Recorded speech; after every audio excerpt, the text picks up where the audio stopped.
नमस्कार, खास मेहमान में आपका स्वागत है। Navi Mumbai municipal corporation elections बस अब होने ही वाले हैं। कैंपेनिंग बहुत ज़ोरों में चल रही है। 11 साल के बाद एक नया इलेक्शन हो रहा है और हाउस मिलेगा नवी मुंबई को। यहाँ पे लोगों की बहुत ज़्यादा ज़रूरत है। जो इलेक्शंस नहीं थे, हाउस के रिप्रेजेंटेटिव्स नहीं थे, जिसकी वजह से नहीं हुई। अब लेकिन ये फाइनली रूल कौन करेगा, किसके कॉर्पोरेटर्स आएंगे, ये मुद्दा चल रहा है और क्या होगा लोगों के लिए इसके आगे, ये हम डिस्कस करेंगे आज विजय नाटा साहब से, शिवसेना के उपनेता जो बहुत बढ़ चढ़कर इस इलेक्शन में पार्ट ले रहे हैं। सर, 11 वर्ष झाले इलेक्शन नाही होत होते, आता सध्या इलेक्शन्स होणार आहे आणि हे बेसिकली एक खूप क्रूड झालं आहे। द ॲलिगेशन्स आणि हे basically Shiv Sena versus BJP, Shiv Sena versus Ganesh Naik असं झालं आहे। शिवसेना वर्सेस BJP नाही आहे। त्याचं कारण असं आहे की जी तिकीटं तुम्ही दिली गेली भाजप म्हणून, त्याच्यामध्ये एकही भाजपनिष्ठ व्यक्तीला तिकीट दिलं गेलं नाही, संघाच्या एकही माणसाला तिकीट दिलं गेलं नाही आणि त्याच्यामुळं प्रचंड अनरेस्ट लोकांमध्ये आहे। आणि तिकीट न देताना ज्या पद्धतीने या भागाच्या आमदारांचा अपमान करण्यात आला, त्यांची फसवणूक करण्यात आली 12 फॉर्म देऊन, त्याच्यामुळं भाजपचे जे 30-30, 40-40 वर्ष काम करत आहेत त्या लोकांमध्ये खूप अनरेस्ट आहे आणि ते लोक शिवसेनेच्या बरोबर आहेत। त्यांची सिंपती, BJPच्या वोटरची सिंपती आमच्याबरोबर आहे। त्यामुळं शिवसेना प्लस भाजपनिष्ठ, RSS निष्ठ एका बाजूला आणि एका घराण्याने त्यांची जे कोणी एजंट टाईप काम करणारे लोक आहेत ते दुसऱ्या बाजूला, अशी ही लढाई आहे। पण हे आता आरोप प्रत्यारोप खूप होत आहे आणि एकनाथ शिंदे साहेबांवर पण खूप टीका केला आहे आणि EDची पण थ्रेट दिली आहे। नाही, काय झालं की हा विषय असा असतो की जेव्हा व्यक्ती एखादी मोठी, तुम्ही पाहिलं असेल शिंदेसाहेब एकही शब्द बोलले नाहीत। It's a question of maturity of a politician. आपण कुठल्या दर्जाला आहोत राजकारणामध्ये आणि काय बोललं पाहिजे हे समजणं हा मॅच्युरिटीचा भाग आहे। तुम्ही पाहिलं असेल की शिंदेसाहेबांनी मागच्या 3 महिन्यामध्ये एकही शब्द गणेश नाईक साहेबांबद्दल बोललेले नाहीत, नाव घेऊन बोललेले नाहीत। पण मला असं वाटतं की यावेळी शिवसेनेची ताकद आणि भाजपची ताकद आमच्या बाजूने असल्यामुळं, सत्ता जाईल अशी परिस्थिती निर्माण झाल्यामुळं, एक थोडंसं मानसिक संतुलन बिघडल्यानंतर जसं व्यक्ती वागतो तसं हे लोक वागत आहेत, असं माझं स्वतःचं मत आहे। त्यांचं म्हणणं आहे महापौर आमचाच होणार। नाही, मला या लोकांना इतका अहंकार कुठून येतं कळत नाही। तरी देखील यांनी पराभव पाहिलेला आहे। स्वतः गणेश नाईक साहेब पराभूत झाले मंदाताईंकडून, त्यांचे चिरंजीव 2दा लोकसभेला पराभूत झाले, दुसरे चिरंजीव आत्ता राष्ट्रवादीतून पराभूत झाले। तरी यांना इतका अहंकार काय येतो मला कळत नाही, किंवा लोकांना थोडं दिशाभूल करण्याच्या दृष्टीनं बोलत असावे असं मला वाटतं। पण सर, त्यांचं हे पण म्हणणं आहे की आमचं पाणी तुम्ही घेतलं आहे आणि खूप प्रॉब्लेम्स झाले आणि प्लॉट विकत घेतलं। नाही, पाण्याचा विषय मी तुम्हाला सांगतो की पाण्याची अडचण थोडीशी आहे आणि आपण सगळे महाराष्ट्रातलेच लोक आहोत, ते काय परदेशातून आलेले ठाण्याचे लोक नाहीत। आपण पनवेलला बऱ्याच वेळा पाणी देतो, रस्त्यात जी गावं आहेत त्यांना पाणी देतो, तसं थोडं पाणी ठाण्याला देत होतो। पण तरी देखील MMR रिजनमधला हा पाण्याचा प्रश्न कायम सोडवण्यासाठी शिंदेसाहेबांनी पोशीर आणि शिवार ही 2 धरणं MMR रिजनसाठी बांधायला मंजुरी दिलेली आहे आणि ती 2 धरणं झाल्यानंतर पाण्याचा प्रश्न कायम मिटेल। हे पाणी चोर वगैरे बनणं मंत्रिमंडळात बसून, हे मी परत तुम्हाला सांगतो की पॉलिटिकल इमॅच्युरिटीचं लक्षण आहे। नाही, पण UD मिनिस्टर आहे एकनाथ शिंदे साहेब, तुम्हाला वाटतं की त्याचा फायदा होणार? झाला म्हणजे नव्या मुंबईमध्ये हे लोक इतक्या वर्ष सत्तेत असून ह्यांनी लोकांना मूर्ख बनवल्याशिवाय काहीच केलं नाही। मी तुम्हाला काही उदाहरणं सांगतो। शिंदेसाहेब मुख्यमंत्री असताना, UD मिनिस्टर असताना या शहरामधला डेव्हलपमेंट प्लॅन पहिल्यांदा 30 वर्षानंतर मंजूर झाला। UDCPR झाल्यामुळे FSI वाढला, त्यामुळे सुटसुटीतपणा आला। त्याच्याशिवाय या नव्या मुंबईमध्ये मोडकळीस आलेल्या प्रचंड वाईट अवस्थेत असलेले बिल्डिंगमध्ये 3 लाख लोक राहत होते. एकही बिल्डिंगचा पुनर्विकास यांच्या काळात झाला नाही. शिंदे साहेबांनी स्पेशल चॅप्टर देऊन, जास्त FSI देऊन आता सगळ्या शहरामध्ये पुनर्विकासाचं काम तुम्ही चालू झालेलं दिसतंय. यांना टोल टॅक्स कधीच रद्द करता आला नाही. शिंदे साहेबांनी टोल टॅक्स रद्द केला. त्या ठिकाणी ट्रॅफिक जाम होत होता. शिंदे साहेबांनी 2 नवीन ब्रिज त्या ठिकाणी केले. अजूनही थोडासा तुर्भ्याकडून ट्रॅफिकचा प्रॉब्लेम आहे म्हणून तुर्भ्यावरून खारघरपर्यंत टनेलचं काम शिंदे साहेबांनी सुरू केलं. अनेक वर्ष रखडलेलं एअरपोर्टचं काम होतं. एअरपोर्ट शिंदे साहेबांनी CM असताना बरंचसं काम पूर्ण केलं. अटल सेतूचं काम थांबलेलं होतं. शिंदे साहेबांनी ते काम पूर्ण केलं. इतकी कामं शिंदे साहेबांनी केली. कंडोमोनियमची कामं 2-3 लाख लोक राहतात, यांनी कधीच केली नाहीत 15 वर्षात. शिंदे साहेबांनी कंडोमोनियमची कामं चालू करण्यात आली. जे GR काढला आहे तिथे प्रकल्पग्रस्तांची घरं रेग्युलराईज करणं, ह्यांनी फक्त ओरडत राहिले, बोंबलत राहिले इलेक्शन आले की. पण शिंदे साहेबांनी तो GR काढला. त्याला एकदा कोर्टाकडून एन्डोर्समेंट मिळालं तर त्याचं इम्प्लिमेंटेशन होईल. इतकी कामं शिंदे साहेबांनी, मी तुम्हाला सांगतो, या नव्या मुंबईसाठी केली की त्याला काही मर्यादा नाही आहे. त्या तुलनेने ह्यांनी सत्तेत असताना काहीच केलं नाही. तुम्ही असं म्हणता, पण त्यांचं म्हणणं आहे की UDCPR मूर्खांनी काढला आहे आणि मंत्रालयामध्ये डिसिशन्स होतात. नाही, यांचं म्हणणं असं आहे की तुम्ही FSI वाढवायला नव्हता पाहिजे. आणि यांचा विरोधाभास बघा कसा आहे. ह्यांनी मागे एकदा स्टेटमेंट केलं की मुंबईमधलं रेसकोर्स सरकारने घ्यावं आणि तिथे सगळं डेव्हलप करावं, तिथे FSI वाढवलेला चालतो. नंतर यांच्या डोक्यातनं एक सुपीक कल्पना आली की नरिमन पॉईंटचा भराव करून टाकावा आणि तिथे नवीन बांधकामं करावं. मग तिथे FSI वाढवा, तिथे नवीन नवीन समुद्र कमी करा तुम्ही, आणि इथे मात्र नको. जगामध्ये 20-20 FSI आहे. मुंबईमध्ये बऱ्याच ठिकाणी कॉम्प्लेक्स झाले, 15-15, 20-20. जसं जग बदलतं, पुढं जातं, तशा लोकांच्या गरजा वाढतात. त्याप्रमाणे FSI दिला पाहिजे ना. यांना असं वाटतं गरीब माणसाने गरीबच राहिलं पाहिजे, मोडकळीस आलेल्या बिल्डिंगमध्येच राहिलं पाहिजे, झोपडपट्टीतच राहिलं पाहिजे, तर ते लोक आपलं ऐकतील. आणि शिंदे साहेब हे माणसाची गरज काय आहे ते ओळखून काम करत असतात. हा फरक आहे. त्यांचंच म्हणणं आहे की आम्ही टेस्टेड आम्ही प्रूव्हन आहात. मग शिवसेना नाही, पूर्वी काय झालं, यांचं जळफळाट होण्याचं कारण असं आहे की पूर्वी यांचा एक कलमी एक अंमल होता. आता त्याला शिंदे साहेबांच्या माध्यमातून किंवा बळकट झालेल्या शिवसेनेच्या माध्यमातून थ्रेट निर्माण झाला आणि तो त्यांना सहन होत नाही. It's a psychological problem. म्हणजे मी राजा आहे आणि तुम्ही प्रजा आहे, ही जी भूमिका आहे लोक मान्य करायला तयार नाही. आज 111 पैकी 55 नगरसेवक आमच्या बाजूला आहेत. हे त्यांना सहन होत नाही, डायजेस्ट होत नाही. त्यामुळे शिंदे साहेबांवर टीका करतात. पण मी तुम्हाला सांगू का, शिंदे साहेबांवर टीका करण्याची यांची पातळी नाही आहे. शिंदे साहेबांना अख्खा महाराष्ट्र ओळखतो, शिंदे साहेबांना अख्खा देश ओळखतो. आणि मुख्यमंत्री असताना त्यांनी केलेलं काम अफाट आहे, अफाट काम केलेलं, म्हणजे त्याची तुलनाच होऊ शकत नाही. आणि यांना महापालिकेच्या पलीकडे काहीच सुधरत नाही. हे कुठल्या राज्यात जा, कुठल्या जिल्ह्यात जात नाही, पक्षाचं काम करत नाही, खात्याचं काम करत नाही, आणि काहीतरी स्टेटमेंट करतात की 2 कोटी बकऱ्या द्या म्हणजे ते काय बिबटे कमी होतील. त्यामुळे यांची शिंदे साहेबांची तुलना नाही होत. यांची मजल मानखुर्दपर्यंत आहे. त्यामुळे यांनी आणि शिंदे साहेब ही तुलनाच होऊ शकत नाही.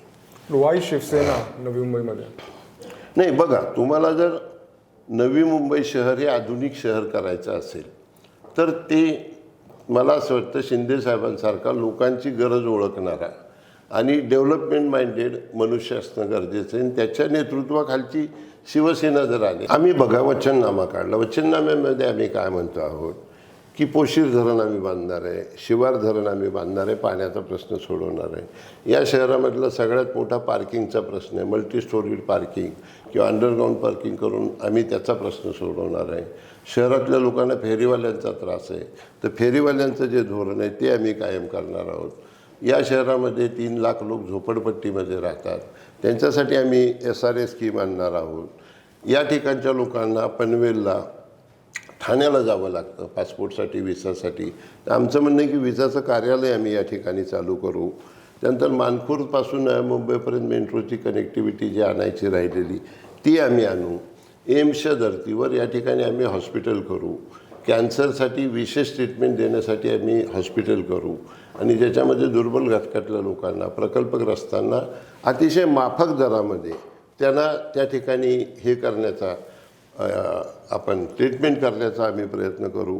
या भागामध्ये मत्स्योत्सव करणारे खूप लोक, आगरी समाजाचे, कोळी समाजाचे, त्यांच्यासाठी एखादं मार्गदर्शन केंद्र आम्ही या ठिकाणी चालू करू. IIT सारख्या संस्था या शहरामध्ये आपण चालू करू. त्याच्यानंतर आमचं असं म्हणणं आहे की रिडेव्हलपमेंटसाठी जो डिले होतो त्याच्यासाठी एक वन विंडो सिस्टीम आपण या ठिकाणी चालू करू.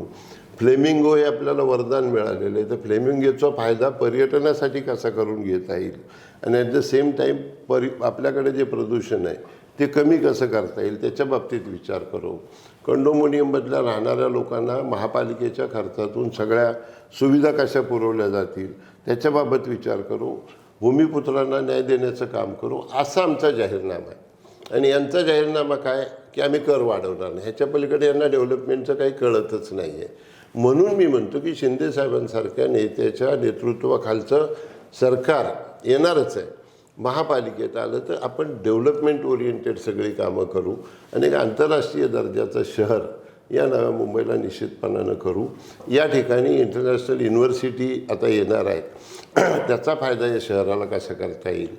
एअरपोर्ट आलेलं आहे, त्याचा आर्थिक विकास नव्या मुंबईतल्या लोकांचा कसा करता येईल याचा विचार करणारं हे नेतृत्व आहे. आणि म्हणून मी तुम्हाला म्हटलं ना की यांची त्यांची तुलना होऊ शकत नाही. यांनी त्यांना कितीही शिव्या दिल्या तरी ते सूर्यावर थुंकण्यासारखं, तो मोठा मनुष्य आहे. सर हे सगळे प्रोजेक्ट्स आहेत, पण आता 11 वर्ष झाले, न्यू वोटर्स आहे, यंग वोटर्स आहे, यूथ आहे, त्यांच्यासाठी हे सिविक इलेक्शन्स इम्पॉर्टंट आहे तुम्हाला? खूपच इम्पॉर्टंट आहे. आणि मी तुम्हाला सांगतो, तुम्ही अंदाज घ्या, इथे कॉलेजेस खूप, it has become a educational hub. त्या विद्यार्थ्यांसाठी हे लोक 25-30 वर्ष सत्तेत आहे, त्यांनी काहीच केलेलं नाही. आम्ही आमच्या वचननाम्या म्हणतो की स्किल डेव्हलपमेंटसाठी एक वेगळं सेंटर या ठिकाणी आपल्याला चालू करता आलं पाहिजे. सेंट्रल लायब्ररीज आपल्याला चालू करता आल्या पाहिजेत. मुलांसाठी हॉस्टेल आपल्याला तयार करता आली पाहिजेत. ह्यांनी काहीच केलं नाही ना. आणि यूथ बघतो आहे की शिंदेसाहेबांनी CM असताना रात्रंदिवस काम करून तरुणांसाठी अनेक गोष्टी केल्या.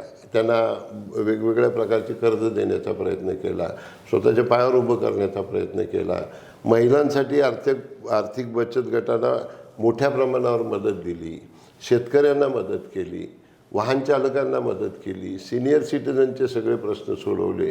जे रिलिजियस ऑर्गनायझेशन आहेत, वारकऱ्यांसाठी त्यांनी काय म्हणता तुम्ही त्याला, इन्शुरन्स काढला. असं वेगवेगळ्या अँगलनी विचार करणारं ते नेतृत्व आहे. म्हणून आम्हाला इथे सत्ता पाहिजे. हे ट्रॅडिशनल पद्धतीने मी, माझा एक मुलगा, माझा दुसरा मुलगा, माझा पुतण्या आणि मध्ये ते ग्रँडसन आणला होता. ते डायनेस्टी जी आहे ही तरुण पिढीला आवडत नाही. त्यामुळं ह्यांची जी डायनेस्टी ती तरुण पिढी निश्चितपणानं उलटून टाकते. जर शिवसेना आली तर नवी मुंबईमध्ये काय चेंजेस, काय रिफॉर्म्स तुम्ही आणाल? मी तुम्हाला आत्ता सांगितलं ना की जे इमिडिएट चेंजेस काय आम्हाला दिसणार?